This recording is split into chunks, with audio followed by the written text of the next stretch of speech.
Anong mensahe ang kailangan nyong marinig ngayon o within 1 week from now? Compromise. Real estate. Ano ito? Sabihin natin may problem at ang problem ay inheritance. Ito, makukuha na yung inheritance. Sabihin naman natin ang problem ay tungkol sa bahay, condo, apartment, o sa tinitirhan. Ito, may settlement na dito. Agreement. Sabihin natin hindi makabayad ng renta. Ayan, kakaayos na. Mababayaran ng mga utang. O sabihin natin loan to. Ayan. Magiging okay na ang lahat. Loan.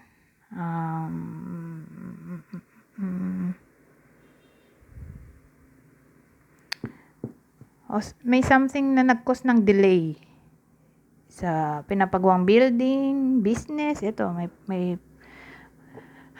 progress na dito. O magkakaroon ng consideration o reconsideration. Naayos na ang gulo o problem. In general. Oh. Ba't may third wheel tayo? Ay! Diyos ko, ano ba to?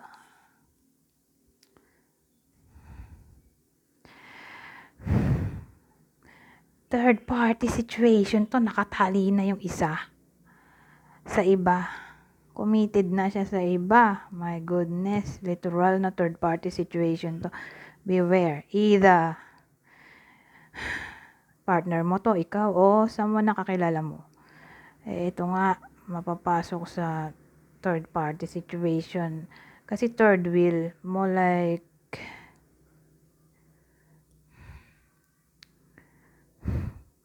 kakilala to. Kakilala mo.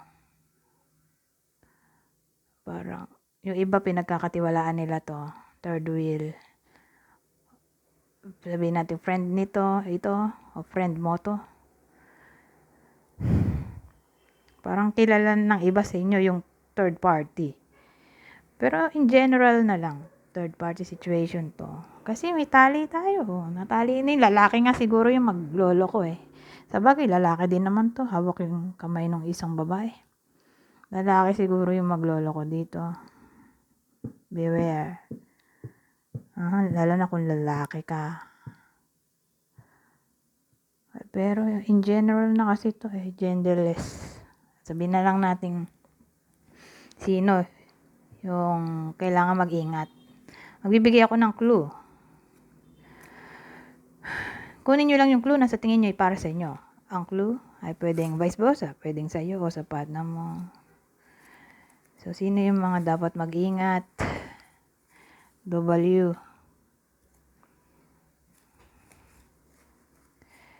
Virgo. Ano bang sign tayo? Earth signs tayo. Ay, hindi. Fire to. Fire signs tayo eh. Aries, Leo, Sagittarius. So, kung ang partner, Virgo, lalo na kung Virgo Sun, yung partner, ayan, baka siya yung magloko. O sabihin natin ikaw to, may Virgo ka, Virgo Moon. Moon, Rising, Venus, Mars. O sabihin natin Jupiter na rin. Basta may Virgo dito. O baka ito yung third wheel. Virgo. OMG. So, yung clue natin, pwede rin tumama dun sa third wheel o third party. Mahinhin, kumilos, tuoks, number 2. 1930, 1925, 1937, 1949, 1961, 1973, 1985, 1997. Kuha pa tayong dalawa. Cancer. Cancer naman ngayon. Cancer.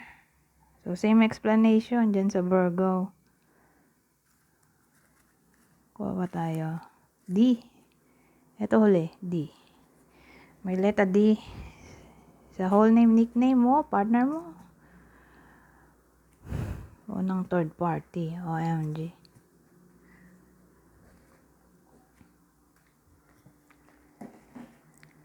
Libay na natin yung deck. Ito na. Taro na tayo.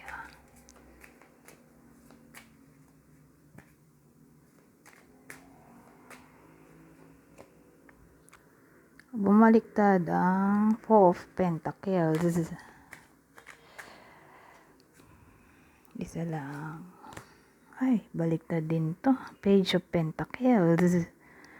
Parang baliktad to mga to.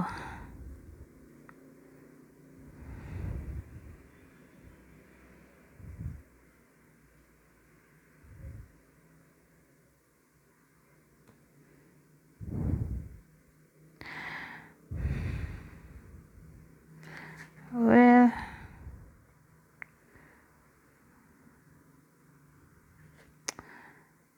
kasi puro baliktad, puro pentacles. Sana natin ang procrastination dito. Oh, missed opportunity. Missed chance.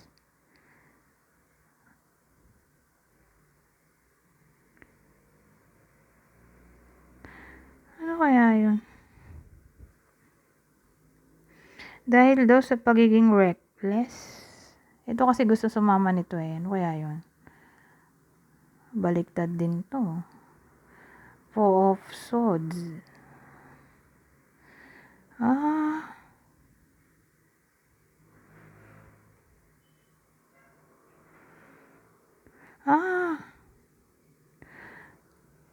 Miss chance. Ano to?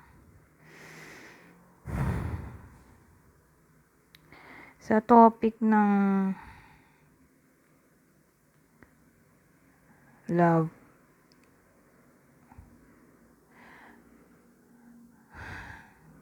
Ewan ko. Parang magre-regret yung iba sa inyo. For some reason. Sabihin natin, nandyan na siya. Halimbawa, single. Nandyan na siya. Di mo pinansin. Naghanap ng iba. Unang senaryo. Pangalawa, may dumating na opportunity sa career. Ang tagal mo mag-decide. Ayun. Nawala na yung opportunity. Napunta na sa iba. May pangatlo pa ba?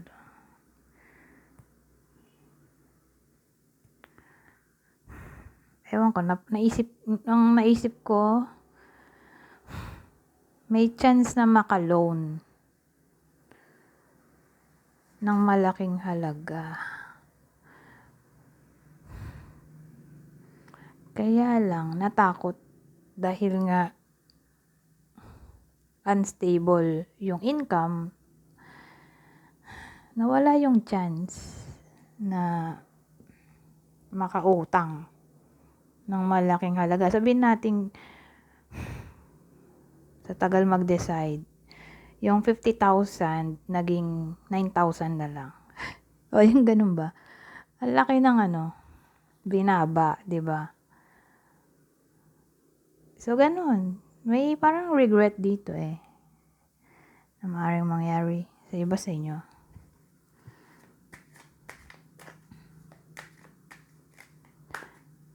Anong 8 minutes, 9 minutes ito. Huli na to.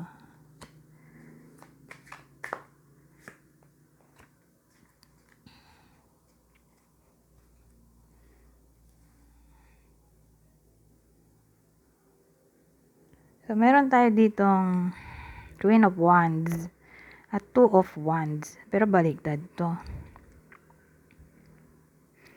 Anyari naman. Insecurity to eh. Itong dalawa. Confidence to. Tapos ito, fear of unknown. So, more like insecurity.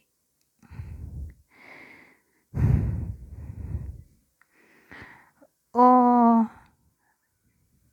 mawawala yung confidence. Kasi bumaliktad nga yung Two of Wands.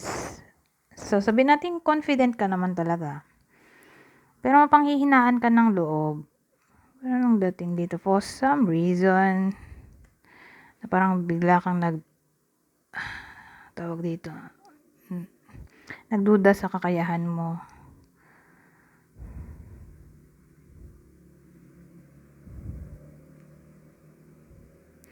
O sabihin natin, yung iba sa inyo ay takot magkamali. So, magpe-playing safe sila dito.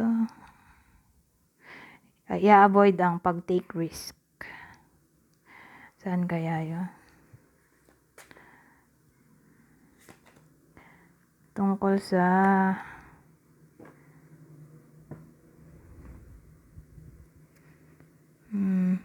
renewal. Pag-take risk.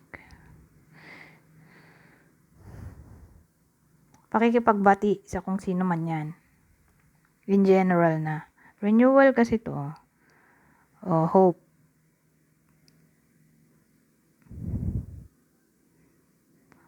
O sabihin natin tatama ulit to doon sa nakwento ko na naandyan na siya, hindi pa pinansin. Ayun. Naganap ng iba. Natatakot magmahal ulit. Eto, natatakot sumugal tong tatlo. Magmahal ulit. O mag-try ng something new.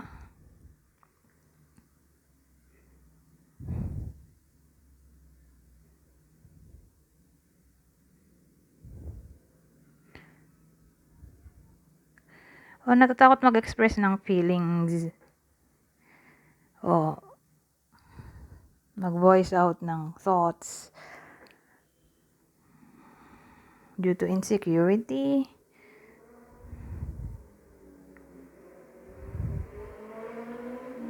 Lalo na siguro kung internet yung relationship.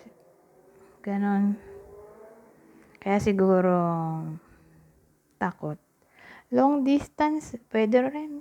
Lalo na kung long distance. Kaya takot. Pwede rin ganon. Sa single dyan. Na may dumating na opportunity. Yun na nga yun. Love interest.